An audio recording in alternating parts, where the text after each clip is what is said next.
It's the busiest two-lane roadway east of the Mississippi. Now, a call to coalesce around a proposed expansion of the Midtown Tunnel. This is what matters.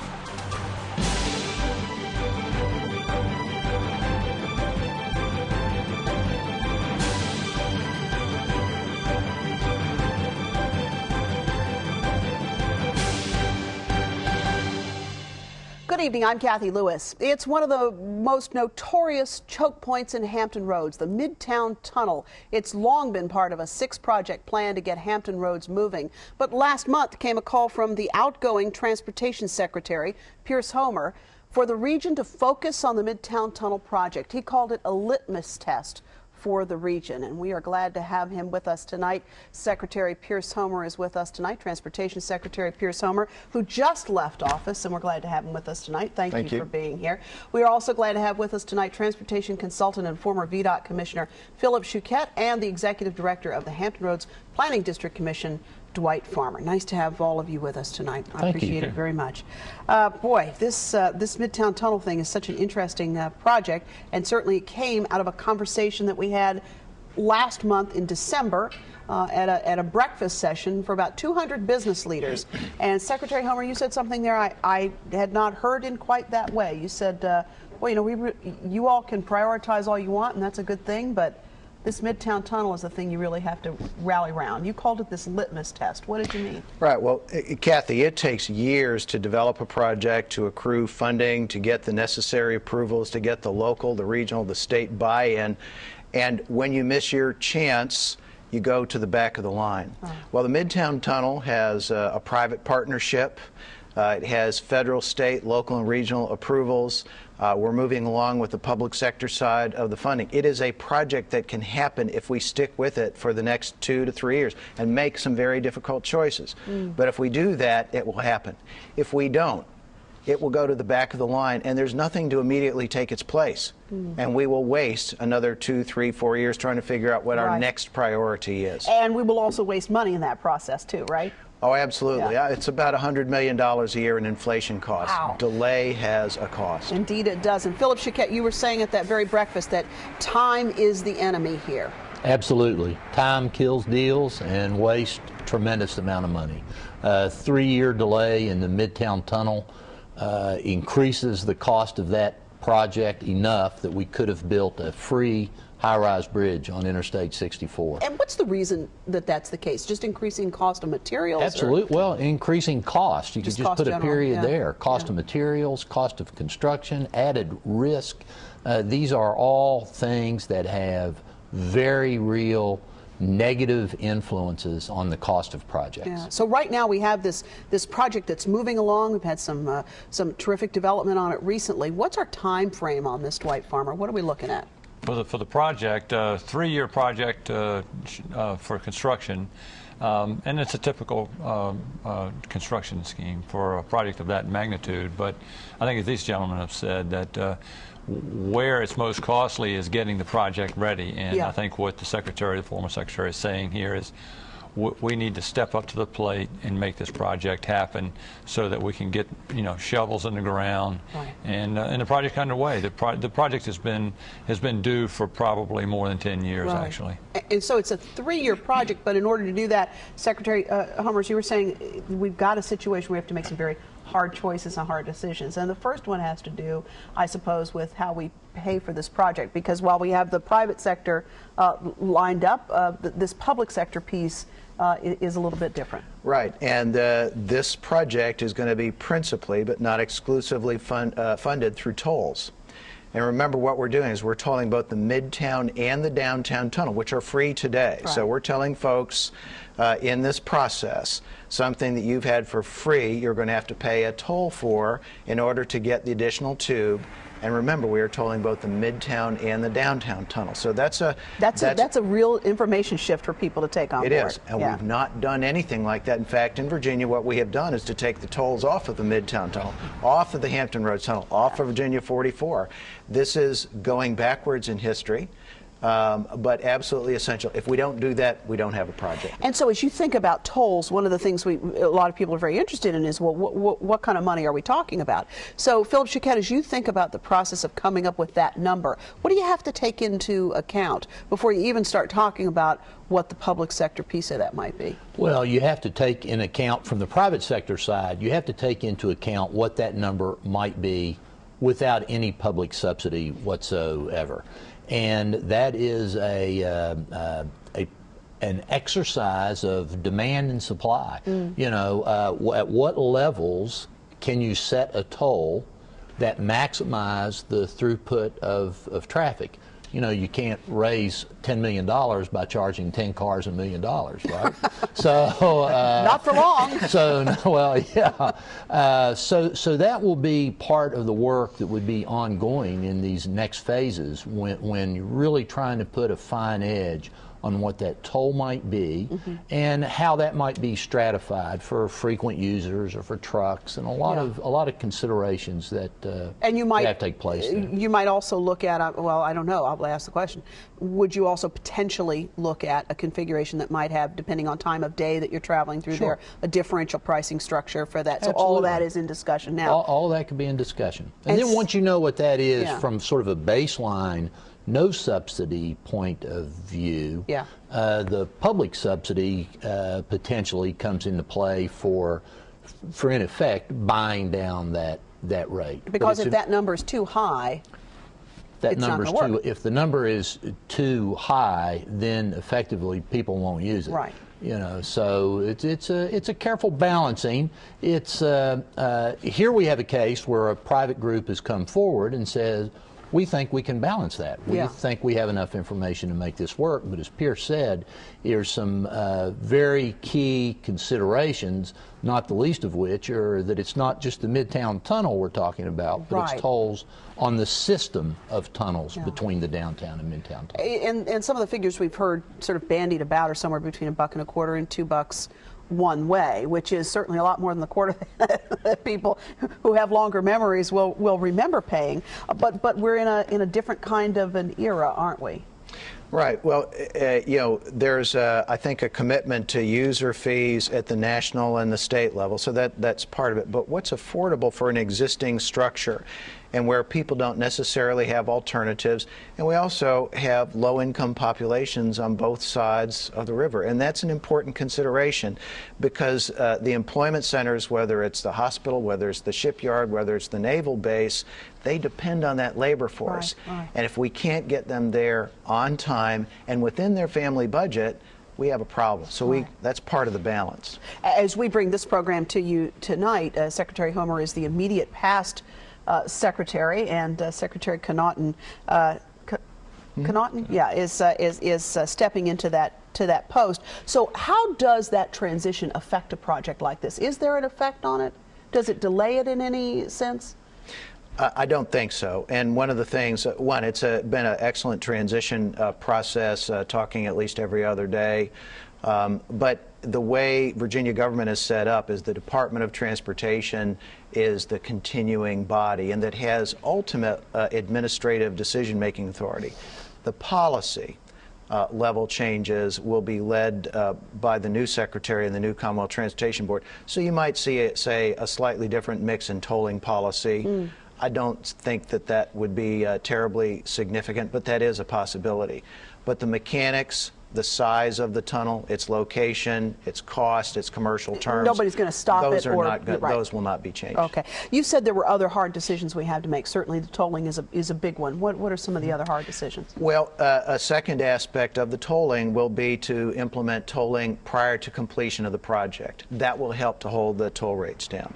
A third aspect will be the fact that we need to put public sector dollars into this, in my judgment, to make it an affordable toll rate. That means foregoing other projects and accumulating those in a piggy bank to help buy down those tolls. And then lastly, there's going to be impacts from construction. These are very large projects that do have impacts on neighborhoods, communities, and businesses. You know, I hear you talking about the idea of doing the tolls before the project begins, and I appreciate that. And yet I know at the same time we're having this conversation, there has been all of this business in the news about the light rail project, cost overruns there, and people, at least it's my observation, tend to sort of lump all those things together. Light rail becomes Hampton Roads Transit, becomes VDOT, becomes whatever project you want. Anything that moves sort of gets painted with that brush. So how concerned are you about that from the standpoint of public perception about the ability to move this project along efficiently and effectively without the kinds of cost overruns that have affected some of the other projects that we've had in this area? Well, just today, the Federal Highway Administration issued a statement about the Springfield interchange being completed on time, on budget after 8 years, and this is after a final audit. If you go to the Battlefield Boulevard interchange or Pinner's Point, on time, on budget. VDOT is one of the best large project management entities, public or private, in the world.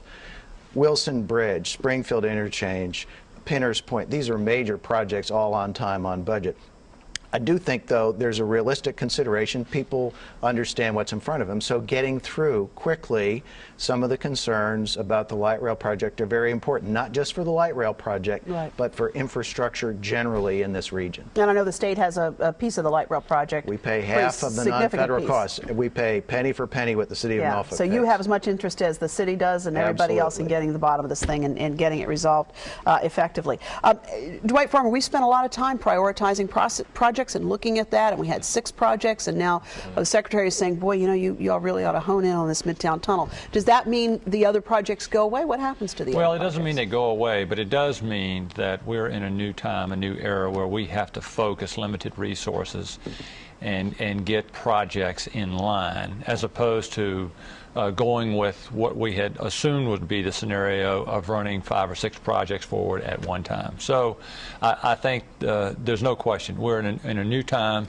The money situation is considerably different than it had been, and I think we do need to focus, and I think we'll have a success story. We will get the project completed, and it'll be on terms that I think the public will find when the ribbon is cut that it is acceptable, and we'll look back and say, boy, we're sure glad we did this project. Yeah. Absolutely. How do you feel about this project, Phil Shucet? I know you've said let's just build something. Let's put a shovel in the ground and start something up. Right. I feel terrific about it. Is this the right project, though? I feel absolutely. Absolutely. You know, we could be said in relative terms, we've sat around this same table for about 8 years talking about getting nothing. And we're now at a point where we can not only talk about the prospect of building a project, but in a handful of years, come and talk about it being opened. That is terrifically exciting. It's great for this area. Action demonstrates intent. Words fall kind of flat, particularly on the public, but people that previously sat in a 2-mile backup on Hampton Boulevard, noticing that backup gone, will speak volumes. This is a wonderful opportunity. And it's not just an offhanded opportunity. I mean, it's very meaningful. We're talking about a link, as Pierce was saying, between 2 major employment centers. It's just a wonderful opportunity. And so as we think about this project, it seems to me one of the things that's intriguing about it is the idea that this is, I don't think people really realize how old this tunnel is. You were talking about this a little bit earlier today, about the idea that you're kind of surprised when you drive through that tunnel, and not pleasantly so, by the message that it imparts not to have upgraded that. This serves the largest naval installation in the world. This tunnel serves the fastest growing port on the East Coast. And to drive through it is to really go back to Soviet-style architecture with poor lighting. And frankly, people look at infrastructure. When you go to an airport, go to Beijing Airport and see the message that sends, and then drive through the Midtown Tunnel and see what message it sends. you know, we get accustomed to our surroundings, but the message that is sent by public infrastructure is very important in how we think about ourselves. One of the things at that breakfast meeting that I was really surprised by, and I wanted to get all of you to comment on this, is, you know, when you ask people to talk, have you heard this before? That was the question we put to people. Have you heard this before? I was really surprised by the number of people in the room who said, I didn't understand it that way. Yeah, I was surprised. I think 5 hands went up. I remember you counting them. Of people who said, yeah, I was I've sort heard of this, aware. kind of, sort of, yeah. What can you say? I mean, you But know, I mean, and it's a room full of people who've been talking about transportation to each other for a long while, so I'm not sure what that says. What does that say? I mean, I think that's an interesting question. Well, it says everybody's busy, and it's hard to inject information to the public. It's hard to receive valid information from the public. We can do it on a day-to-day basis, on a personal basis, but you know, our challenge with the Transportation Planning Organization now, you know, with the reform in place, is to have the dialogue, two-way, you know, sit down, have these conversations, hear what they have to say. But I think it's important, as I've said earlier in many other programs, have a dialogue with the people as close to one-on-one as you can, and people will start to get it. Because you've been doing that. And we've been doing that, and I think all of my experiences have indicated that when you do that, the attitude changes 180 degrees. You know, I think it's like these cups. If you said, how many people know there's a cup in front of you right now, all 4 of us would raise our hands.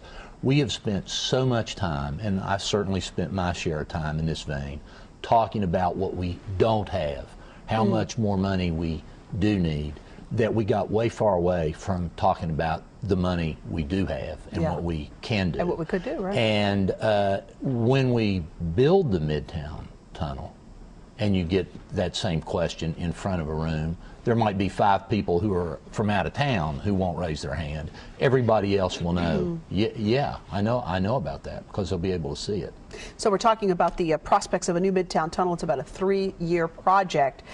Secretary Homer is saying, look, there's some really hard decisions that we have to make as a community, but he encouraged people at this meeting to get on board, essentially to come together and say, yes, this is the project we want, and we need to demonstrate that. So Secretary Homer, as you think about ways to do that, what do you mean when you tell this community you need to get serious and you need to get on board?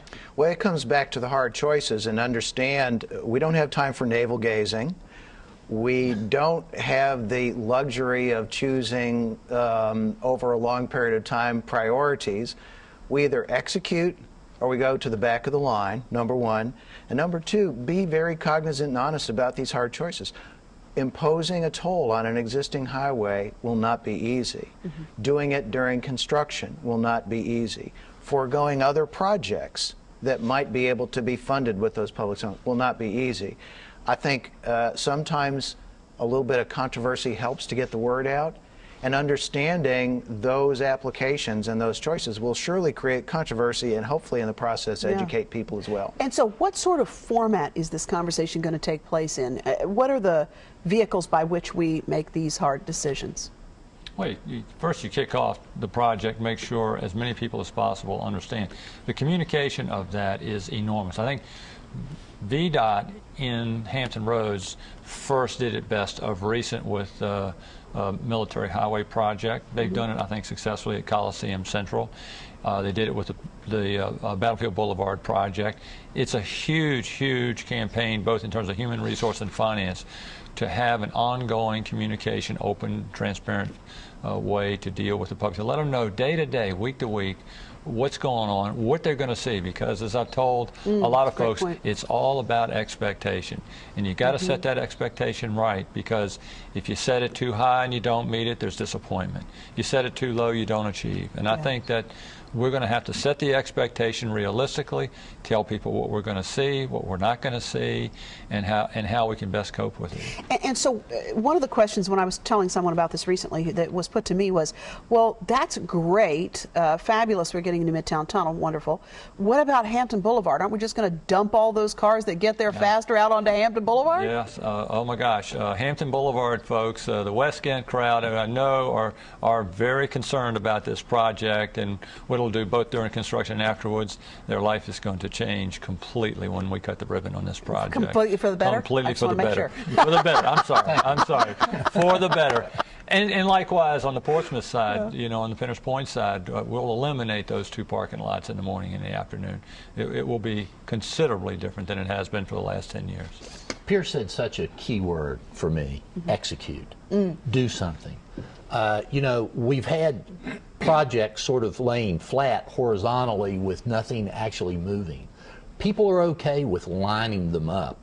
And if the Midtown Tunnel goes and my pet project is 3rd, I'm okay with that if I know that when my turn comes, we're going to execute. And I think that's another great opportunity we have to send to the folks of Hampton Roads now, is that we can execute. Don't worry if your project didn't happen to be number 1. Keep it in line, keep it moving forward, and when your turn comes, it's going to get done.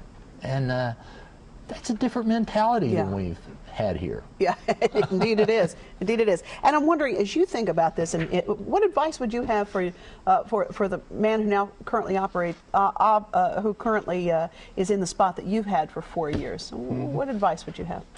Well, again, I would talk a little bit history, both the good and the bad. We all remember Mercury Boulevard as a negative experience, but you know what? We forget Battlefield Boulevard. That's we true. forget Pinners Point. We forget that Gilmerton Bridge starts construction this spring. We forget about the Jordan Bridge, which was a tremendous effort. So the good stories outweigh the bad, and that's one of the challenges in this environment. It's so easy to talk negative. It's so hard to talk positive, but that's what we have to do to keep the energy and the focus on this project. That would be my advice to the new secretary. And boy, I tell you, I think this whole business too about managing expectations, what you said, Dwight, I think that's just critically important. You know, if you can tell people what's happening, what they can expect, that goes so far toward having a successful outcome. Thank you for your service to the Commonwealth, Mr. Secretary, Mr. Former Secretary, and we know that you're going to do a great job in the private sector. Thank you so much for being with us. Thank you, Kathy. And Dwight, what else can we expect then? What's the next step on this project? Well, we've got to have our complete deals, the agreements. our agreements put in place. And then I think at that point we're going to start to set those expectations, and we're going to understand what the costs will be. Yeah. I think we'll have to start communicating what the benefits will be, which will be enormous. And then I think at that point, you know, let the folks that can implement at VDOT in the Secretary's office implement and execute. So this will be probably a spring time frame? That's what I believe we're scheduled for. And these folks sitting here at this table and the folks coming in, I think I'm confident they're going to be able to execute fully. Thanks for being with us. Sure. And Phil Shucet, nice to see you too, and thank you for being Great with us. Great to see you. And Thank you very we'll much. put some shovels in dirt here. That'll be pretty exciting. I'll be back in a moment with a final thought.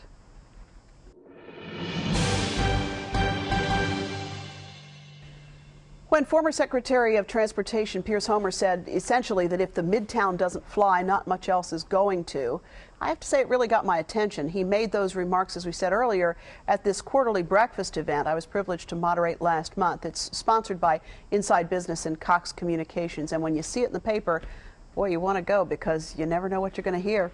Well, not wanting to act like I wasn't in the know, who wants to do that, right? I asked for a show of hands of people who understood for the first time that the Midtown project was a litmus test for the region. And I quickly learned that I was not alone. This room was filled with people who make their business in one way or the other on our ability to get around. Real estate agents who can only sell the suburbs if homeowners can get to and from work. A trucking executive whose deliveries are taking longer and costing more. Service company owners who are increasing their fees because their revenues are spewing out the exhaust pipes of idling engines across the region. No less a person than the vice chair of the House Transportation Committee, Delegate Glenn Oder, was in the audience that day. Now, Delegate Oder, as you know, has been a pioneering proponent of adding an expanded Hampton Roads Bridge tunnel to the regional project list. He said it on this program. Even he says he's now convinced the Midtown needs to come first. Yes, the Midtown Tunnel, this span that links Norfolk and Portsmouth. And as you can see, it's pretty far from Oder's 94th district in Newport News, but he gets it. Without success on the Midtown, which is ahead of any other project on the list, the HRBT expansion doesn't stand a chance. So he's willing to support it, even though it will have very little direct effect on his own constituents. Glenn Oder has stepped up and put the region's needs ahead of his district's in this case because he sees that in this case of transportation, what's good for the region is good for the cities that comprise it. Now we'll see whether the region can coalesce around the plan and answer some very tough questions. How much are we willing to pay to get through the Midtown? How much of our public thoroughfares do we want in quasi-private hands? Are we willing to tolerate the significant disruptions that adding a new tube will bring? We'll see, and we'll keep you posted. So what do you think? How much are you willing to pay to cross the Midtown? How comfortable are you with this project? Do you think the Commonwealth can fix Hampton Roads transportation challenges within the existing budget, or will it take new revenues? And if it takes new revenues, where do you think that money should come from? Well, there's a lot of questions for you, and we have lots of ways that you can be in touch. Check out our website. It's whatmatters.tv. You can also email us at, surprisingly, whatmatters@whro.org. No surprises there. You can write to us at the station, and you can watch any of our past programs online anytime at our website. And if you sign up for our weekly newsletter, we'll be glad to let you know what we're working on as soon as we know it. And if you can't wait for more local talk till next Friday night, I hope you'll join us on the radio dial for Hearsay. That's every weekday, noon to 1 on 89.5 WHRV. Thanks so much for joining us. We'll see you next week.